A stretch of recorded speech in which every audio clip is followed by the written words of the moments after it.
আমরা আরজিকর নিয়ে প্রতিবাদ করেছেন, সেটা প্রত্যেক ঘটনায় বলতে তারপরে কি উত্তরপ্রদেশের হাতরস বা উত্তরাখণ্ডের একটা নার্সদের প্রতিবাদ করেছেন, বহুদিন করে শিক্ষক বা সম্প্রতি শান্তির বাজারের ঘটনা, মোহনপুরের প্রাক্তন আইনমন্ত্রী এলাকার ঘটনা, এগুলো কি নিয়ে শান্তিবাজারে কোন ঘটনা? কিন্তু 3-4 দিন আগে ওই যে মনুবাজারে যে ঘটনাটা, এটা তো আমি আগেই বলেছি, সেটা নাবালিকা ঘটনা।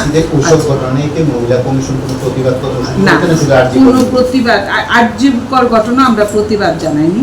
অ্যাকচুয়ালি আমাদের প্রতিবাদ ছিল না, কারণ এটা আমাদের ন্যাশনাল কমিশন এটাকে দায়িত্ব নিয়েছেন এবং ন্যাশনাল কমিশনের পক্ষ থেকে আমরা ওনাদের সঙ্গে কন্টিনিউয়াসলি যোগাযোগ রেখেছি এবং ন্যাশনাল কমিশন যা করার হোম ডিপার্টমেন্ট, সেন্ট্রাল হোম ডিপার্টমেন্টের কাছে চিঠি পাঠানো থেকে শুরু করে সমস্ত কিছু ন্যাশনাল কমিশনই করেছে।